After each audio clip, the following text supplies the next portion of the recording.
El olor a lejía aún flotaba en el pasillo cuando vi el tablón del portal cubierto de papelitos donde mi nieto anunciaba habitaciones privadas con wifi, metro a 2 minutos, trato directo.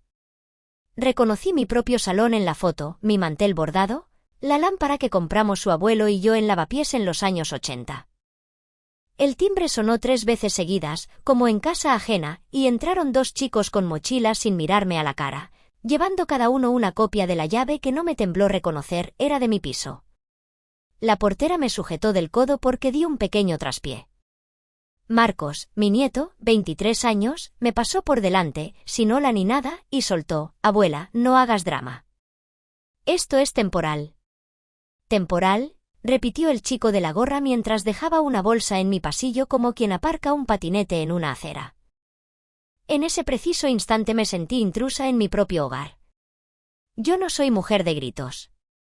Me llamo Carmen Álvarez, tengo 71, soy viuda desde hace 6, y durante 30 años cosí dobladillos y arreglé uniformes del ayuntamiento, a veces de madrugada, para que los niños del barrio fueran al cole con el abrigo reparado y los barrenderos salieran limpios a trabajar. Mi valor, ya ve, siempre fue silencioso. También mi miedo, ser una carga, que me dejasen de mirar como a una persona y me tratasen como a un mueble. En la mesa del salón había un papel que no era mío, contrato de gestión de habitaciones. Me ardieron las orejas. Marcos evitó mis ojos, entretenido con el móvil, y dijo como quien explica la previsión del tiempo: «Es que con el padrón ya está todo legal». No conocía del todo el peso de esa palabra en su boca, padrón, pero la sentí como un candado colocado por dentro. Esa noche, mientras fingía ver la televisión con el sonido bajo, escuché risas en mi habitación grande, y el agua correr a las 2, a las 3 y a las 4.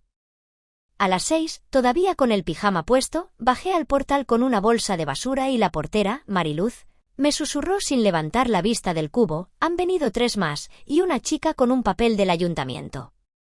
Decía que ya estaban empadronados. Y me clavó una mirada que decía más que la frase. Aquello no era una travesura. Era un plan. El primer hilo que tiré fue un recibo olvidado en el aparador, con el nombre de un portal de anuncios que yo ni sabía pronunciar y una transferencia a nombre de Marcos por reservas. El segundo hilo fue el gesto de Mariluz, me dejó una fotocopia arrugada, como quien te pasa una llave escondida. Era la copia del tablón de anuncios de la comunidad con mi dirección subrayada y la palabra pensión, escrita a boli. No estaba sola, pensé. A lo mejor alguien más estaba viendo lo que yo. Y ahí, por primera vez, respiré más hondo. La humillación en estos asuntos no llega en tromba, te va mojando los calcetines hasta que, de pronto, te das cuenta de que llevas horas caminando con los pies helados. Los nuevos inquilinos comenzaron a organizar sus horarios como si mi casa fuera un hostal. Una nevera marcada con nombres que no conocía, mis tuppers etiquetados comunitarios, la mesa del comedor convertida en escritorio compartido. En el grupo de WhatsApp de la familia, donde antes se enviaban memes de buenos días, mi hija Laura escribió: «Mamá, no exageres. Si Marcos cobra algo por las habitaciones es para ayudar con los gastos. Tú casi no usas esas piezas». Como esas piezas fueran mi dormitorio, mi salón y la terraza donde aún guardo las plantas del abuelo. Me tragué la lágrima para no contestar con rabia. La presión social llegó como llega siempre, por la espalda. En la cola del súper, 2 vecinas murmuraban: «Qué pena, la Carmen debe estar fatal de la cabeza. Al menos que el chico le administre el piso». En el ambulatorio, la enfermera me preguntó con tacto si vivía sola o acompañada, y al decir «con mi nieto», apuntó algo en el ordenador que a mí me sonó a dependiente. Por primera vez en años acepté el brazo de la trabajadora social del centro de mayores cuando ofreció venir a casa a valorar si necesitaba ayuda. No porque la necesitara en lo cotidiano, sino porque intuía que aquella etiqueta de vulnerable me protegía más que 1000 gritos. Debilidad invertida: si querían tratarme como carga, yo sabría usar ese trato para blindar mi casa. La regla del mundo se presentó frente a mí en la mesa de la cocina: el padrón municipal. Marcos había empadronado a 2 amigos para poder firmar contratos de luz y fibra, así lo dijo, y a otros 2, por si pedían correspondencia. Cuando le pregunté: «¿Y quién te autorizó?», se encogió de hombros. En España puedes empadronarte donde resides, abuela. Lo pone la ley. Y añadió, sin levantar la vista del móvil, no seas antigua. Llamé al ayuntamiento y me hablaron de altas por omisión y de bajas de oficio, de que el titular de la vivienda puede iniciar un expediente si hay empadronamientos indebidos. Entonces descubría otra humillación: alguien, en esa cadena, había dado mi consentimiento. La sorpresa me atravesó cuando vi, en una captura que me enseñó Mariluz, el nombre de mi hija en un correo a la administradora de la finca. Ya he hablado con mi madre. Marcos gestionará el piso para que no esté desocupado. Mi propia hija certificando que yo no estaba. Ese fue mi segundo golpe. El tercero me llegó con un sobre con membrete, comunidad de propietarios, junta extraordinaria. Un punto del orden del día: prohibición de pisos compartidos y usos asimilados a pensión en la vivienda 3B. El mío. Firmaba el presidente, vecino de arriba, que nunca saluda en el ascensor. El día anterior a esa junta, Marcos apareció con un regalo, cerradura electrónica, para controlar mejor quién entra. Traía un instalador. Es para tu seguridad, dijo, apoyando la mano en mi hombro como si yo fuera una figurita torpe. Me aparté. No se cambia ninguna cerradura. Pues entonces, dijo serio, tendremos problemas, abuela. Y lo pronunció con un tono nuevo que me dio frío. Por la noche, al ir a dormir, metí la mano en el cajón donde guardo la carpeta de escrituras, y no estaba. No dormí. A las 5, con una infusión de manzanilla fría, tomé la decisión que me salvó: esto no continúa. Llamé a una abogada que me recomendó la trabajadora social, una mujer joven, de voz tranquila, llamada Teresa Cebrián, especializada en vivienda. Llegó a casa con un cuaderno y una mirada que me devolvió años. Me pidió calma. Vamos a reconstruir. ¿Qué pruebas tenemos? Tengo recibos, fotos del tablón, mensajes de mi hija y el anuncio online. Perfecto. ¿Cámaras en el portal? Preguntó mirando a Mariluz, que había subido con la excusa de regarme las plantas. Sí, respondió ella. Y tengo guardadas copias cuando entraron con las maletas. ¿Por qué las guardó? Le preguntó Teresa. Porque vi a la señora Carmen mirar su puerta como si no fuera suya. Sentenció la portera, y no me dio la gana de mirar a otro lado. Teresa fue clara. Presentaremos demanda de desahucio por precario contra quienes ocupan habitaciones sin contrato contigo, pediremos medidas cautelares para que cesen las entradas y salidas y, en paralelo, iniciaremos ante el ayuntamiento un procedimiento de baja de oficio en el padrón de quienes se han inscrito sin tu autorización expresada. Y una tercera pata: una solicitud al juzgado para que ordene a tu nieto abstenerse de empadronar a terceras personas sin tu consentimiento mientras dure el proceso. Esto se llama prohibición de innovar. La escuché con la misma atención con que de joven aprendí a calcular dobladillos sin medir. Sabía que ahí estaba la solución. Esa mañana, mientras Marcos dormía ajeno, revisamos movimientos bancarios de su cuenta común con Laura, a la que, ingenua de mí, yo había autorizado años atrás por si necesitaba algo. Encontramos una cadena de ingresos en efectivo de 350, 400, 420 euros con conceptos de reserva y, lo más revelador, una transferencia mensual a la cuenta de mi hija con concepto ayuda a gastos mamá. Falso benefactor: Laura, mi hija, que en los chats hablaba de cuidarme, recibía cada mes el dinero de los alquileres ilegales. Un detalle la delató: un bizum de 60 euros un domingo a la 1:12, para la compra, exactamente el día en que yo no tuve efectivo en el mercado, y ella apareció con una bolsa como quien hace una obra de caridad. Teresa levantó la ceja. Esto no solo es inmoral, es contable. Y lo contable pesa en un juez. Hubo pequeñas victorias. El ayuntamiento admitió a trámite mi solicitud de revisión del padrón y me citaron para aportar escrituras y suministros a mi nombre.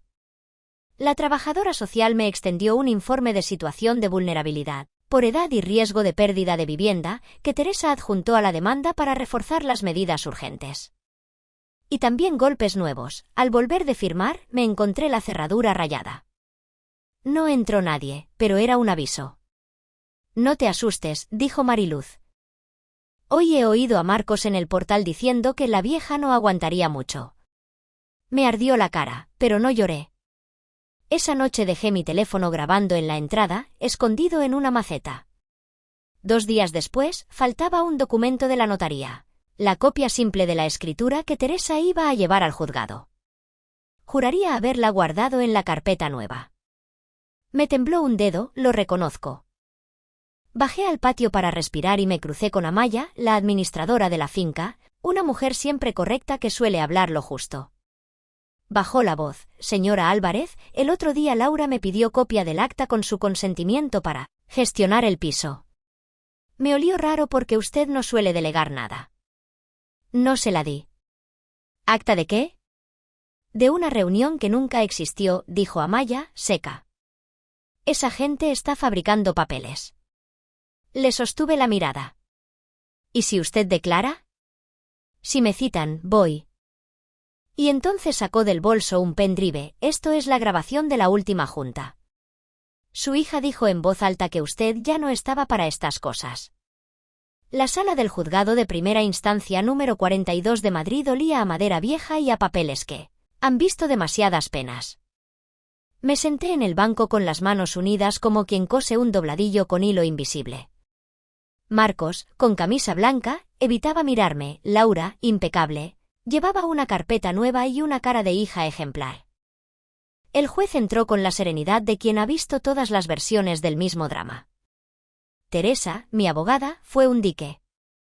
Señoría, pedimos 3 medidas: orden de acceso y restitución pacífica de la posesión de la vivienda a la señora Álvarez, prohibición a su nieto de empadronar o gestionar empadronamientos de terceros sin autorización expresa y escrita de la propietaria, y comunicación al ayuntamiento para que valore la baja de oficio de los inscritos sin título habilitante. Adjuntamos pruebas. Y entonces empezó la exposición. Teresa proyectó en una pantalla las fotos del anuncio de habitaciones privadas con mi mantel bordado. Luego, uno por uno, los extractos bancarios de Marcos con ingresos en efectivo correlativos a las reservas, y la transferencia mensual a Laura con el concepto invariable ayuda gastos mamá. Curioso, dijo Teresa, sin subir el tono, que ayudar a mamá coincida con las fechas en que mamá pagó de su cuenta la luz, el gas y el IBI, como prueban estos recibos. Amaya, la administradora, declaró sin temblar que jamás hubo junta autorizando usos asimilados a pensión en mi vivienda y que, al contrario, la comunidad advirtió en reiteradas ocasiones de que los pisos turísticos y pensiones encubiertas estaban prohibidos por estatutos. Mostró la grabación donde se escuchaba la voz de Laura: mi madre ya no está para estas cosas, Marcos y yo nos ocupamos. El juez alzó la vista. Teresa pidió que se escuchara otro audio, el de mi maceta. La voz de Marcos, clara, a medianoche: si la vieja protesta, cambiamos la cerradura y punto. Total, está medio ida. Me vi, por primera vez, desde fuera. No era una carga, era una mujer consciente que había tomado nota. Mariluz, la portera, aportó el libro de entradas del portal con fechas y horas en que llegaron los amigos, con maletas, y lo más importante, testificó que había visto a Laura entrar con un sobre y salir sin él el día en que desapareció mi copia simple. No puedo asegurar si lo cogió, señoría, dijo, pero la vi revisar el cajón del recibidor y guardarse algo que parecía un documento. Miró a Laura sin insolencia y añadió: y puedo asegurar que la señora Carmen siempre está. El último golpe, el más silencioso, lo dio el ayuntamiento a través de un oficio que Teresa consiguió que se incorporara a la vista. Iniciado expediente de baja de oficio por inscripción indebida de X, Y y Z en el domicilio de la señora Álvarez, se requiere título habilitante o autorización del titular registral. Teresa concluyó: no pedimos castigo. Pedimos orden. Que la ley ponga nombre a cada puerta y a cada llave. El abogado de Laura intentó una escena de compasión, habló de la precariedad de los jóvenes, de la generosidad mal entendida, de que yo me desorientaba y olvidaba cosas. Teresa le pasó una copia del informe de la trabajadora social que decía justo lo contrario: autónoma, con red vecinal, con pleno entendimiento de su situación, solicita ayuda puntual de acompañamiento. Debilidad invertida, ese papel que tantos usan contra nosotras me dio amparo. La resolución cautelar se dictó allí mismo, en voz alta, y el silencio pesó como un manto.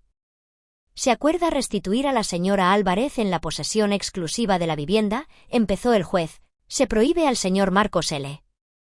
realizar empadronamientos de terceros o promover los mismos sin autorización escrita de la propietaria. Se ordena a quienes ocupan habitaciones sin título que cesen su uso en 48 horas, y se libra oficio al Ayuntamiento de Madrid para que, en su ámbito, evalúe la procedencia de la baja de oficio de los empadronados. Me temblaron las piernas de alivio. Laura bajó la cabeza. Marcos apretó los labios, de golpe muy joven. Al salir, en el pasillo, se nos cruzó mi vecino del quinto, que siempre fingía no ver. Me sostuvo la puerta con la mano y dijo, bajito, perdón por lo del tablón. Creí lo que me dijeron. Le tendí la mano. A veces ver es más fácil que mirar. Y me la apretó, avergonzado, como quien reconoce la derrota de un prejuicio. Volvimos a casa caminando despacio, con la luz de la tarde colándose entre los plátanos de la avenida. Marcos entró detrás de mí, guardó el móvil, y se me plantó delante con esa torpeza de niño grande que un día fue. Abuela, se encogió, la lié. Yo, pensé, no pensaste, le corté, pero sin elevar la voz. Querías dinero y aplausos. Y los buscaste en mi mesa. Alzó la mirada un segundo. Tu madre, empecé, sabía. Asintió, derrotado. Me animó. Dijo que así te cuidábamos porque tú no sabes de esas cosas. Quise odiarle, pero lo que sentí fue una pena antigua y debajo algo parecido a alivio. Por fin había nombres. Las consecuencias fueron sencillas y, por eso, eficaces. Los chicos se marcharon en 2 días, cada uno con su mochila y una disculpa rápida que preferí no coleccionar. El ayuntamiento resolvió la baja de oficio de los empadronamientos indebidos y yo recibí una carta donde, por primera vez en meses, mi nombre no era una excusa, sino el dato central. Teresa registró en notaría un documento de instrucciones donde dejé claro, con lenguaje que hasta yo entendí, que nadie puede gestionar altas en mi domicilio sin mi firma, y que cualquier cesión temporal debe pasar por contrato escrito, con fianza y con plazo. La comunidad, azorada, aprobó por unanimidad el recordatorio de que en el edificio no se permiten pensiones encubiertas. El presidente vino a disculparse a medias en el ascensor. Me habló del descontrol de los jóvenes. Yo solo asentí. Con Marcos, la medida no fue venganza ruidosa. Fue un límite. ¿Te puedes quedar 3 meses?, le dije, con condiciones, nada de extraños, el recibo de la luz lo pagas tú, y te apuntas a buscar trabajo de verdad, no gestiones. Me miró como hace años que no me miraba. ¿Y si te acompaño al centro de mayores a lo del taller de memoria?, preguntó, torpe. ¿Para qué no vayas sola? Sonreí, lo admito, con la ironía suave de quien elige dónde posar el peso. Claro, Marcos. Y tú te vienes a una asesoría laboral de la Junta. Haremos intercambio. Laura me llamó muchas veces. Primero con gritos, luego con llantos, por último con silencios. Al tercer intento, le dije, lo que hiciste con mi casa tiene papeles y fechas. Puedes venir, sentarte y hablar como adulta. O puedes seguir colgando. Colgó. Un mes después me envió un mensaje breve, perdón.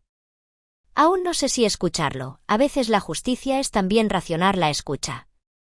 Reordené mi casa como si estuviera cosiendo una pieza grande, sin prisas, con puntadas firmes. Teresa me convenció para dar una charla breve en el centro municipal sobre vivienda y padrón para mayores. Yo hablé como sé, sin florituras, contando lo que pasó. Mariluz estaba en primera fila, Amaya al fondo, y el vecino del quinto levantó la mano para decir en voz alta, me equivoqué juzgando. Fue casi un lujo. No hay grandeza en devolver el golpe, la hay en poner el cerrojo correcto y dejar la llave en su sitio. Si alguien me pregunta qué se aprende, digo esto, que el cariño sin límites se transforma en herramienta del más listo de la mesa, que la ley, bien acompañada, puede ser una manta que abriga, y que aceptar una etiqueta, vulnerable, mayor, dependiente, a veces es la jugada inteligente para que dejen de empujarte. No me hice más fuerte. Me hice más clara. Hoy, cuando tiendo la ropa en la terraza, huele a lejía y a geranio. Nadie corre pasillos con mochilas. El timbre suena como debe sonar, una vez, despacio. Marcos llega de las prácticas por la tarde, cansado y menos altanero, y me deja el recibo de la luz pagado encima de la mesa sin decir nada rimbombante. Yo lo archivo con un clip, sonrisa mínima. En la nevera ya no hay etiquetas de nombres. Solo un imán con un teléfono, el de Teresa, por si acaso. Y a veces, cuando cierro la puerta por dentro por la noche, me pregunto si la justicia no será, al final, este silencio limpio que se queda en casa cuando todos entienden por fin dónde empieza y dónde termina cada puerta. ¿No es esa paz, tan sencilla, la luz más alta que puede entrar por un pasillo?